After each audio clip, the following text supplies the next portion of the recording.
എല്ലാവർക്കും പുതിയൊരു വീഡിയോയിലോട്ട് സ്വാഗതം. ഇന്ന് നമ്മൾ ഡിസ്കസ് ചെയ്യാൻ പോകുന്നത് 2024 ഡിഗ്രി പ്രിലിംസിന് ചോദിച്ചിട്ടുള്ള കുറച്ച് ക്വസ്റ്റ്യൻസ് ആണ്. അപ്പോൾ നമ്മുടെ ചാനൽ ആദ്യമായിട്ട് കാണുന്നവരാണെങ്കിൽ ഒന്ന് സബ്സ്ക്രൈബ് ചെയ്യാനും അതുപോലെ തന്നെ അടുത്തുള്ള ഓൾ എന്ന ഓപ്ഷൻ കൂടെ ഒന്ന് എനേബിൾ ചെയ്തേക്കാം. നമുക്ക് വീഡിയോയിലോട്ട് പോവാം.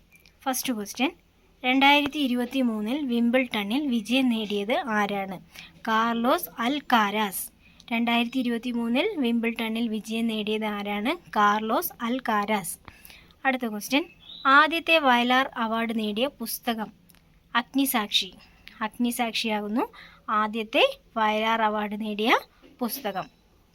ഓസ്കാർ നേടിയ ആദ്യ മലയാളി? ഇത് നമുക്ക് ഏകദേശം എല്ലാവർക്കും അറിയുന്ന ഒരു ക്വസ്റ്റ്യൻ തന്നെയാണല്ലേ, റസൂൽ പൂക്കുട്ടി. അടുത്ത ക്വസ്റ്റ്യൻ, കാട്ടുകുതിര എന്ന സിനിമയുടെ തിരക്കഥാകൃത്ത് ആരാണ്? എസ്.എൽ. പുരം സദാനന്ദൻ. എസ്.എൽ. പുരം സദാനന്ദനാണ് കാട്ടുകുതിര എന്ന സിനിമയുടെ തിരക്കഥാകൃത്ത്. അടുത്ത ക്വസ്റ്റ്യൻ, ജി ശങ്കരകുറുപ്പിൻ്റെ ഓടക്കുഴലിന് ആമുഖം എഴുതിയത് ആരാണ്? എസ്. ഗുപ്തൻ നായർ. എസ്. ഗുപ്തൻ നായരാണ് ജി ശങ്കരകുറുപ്പിൻ്റെ ഓടക്കുഴലിന് ആമുഖം എഴുതിയത്. അടുത്ത ക്വസ്റ്റ്യൻ, കുമാരനാശാൻ അന്തരിച്ച വർഷം? 1924. കുമാരനാശാൻ അന്തരിച്ച വർഷം 1924. അടുത്തത്, കാഞ്ചനസീത എന്ന സിനിമയുടെ സംവിധായകൻ ആരാണ്? ജി അരവിന്ദൻ.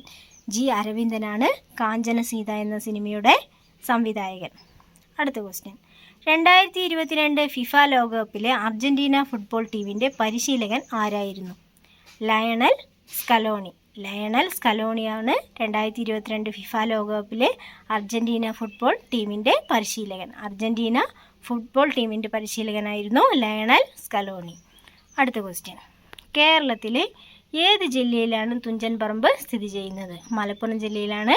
കേരളത്തിലെ ഏത് ജില്ലയിലാണ് തുഞ്ചൻ പറമ്പ് സ്ഥിതി ചെയ്യുന്നത്? മലപ്പുറം ജില്ലയിലാണ്. അടുത്തത്, ദേശീയ ജലപാത നിയമം 2016 പ്രകാരം കൊല്ലം മുതൽ കോട്ടപ്പുറം വരെ നീളുന്ന ദേശീയ ജലപാത 3 ഏത് സ്ഥലം വരെയാണ് നീട്ടിയത്? കോഴിക്കോട്. അതായത് ദേശീയ ജലപാത നിയമം 2016 പ്രകാരം കൊല്ലം മുതൽ കോട്ടപ്പുറം വരെ നീളുന്ന ദേശീയപാത 3 ഏത് സ്ഥലം വരെയാണ് നീട്ടിയത്? കോഴിക്കോട്.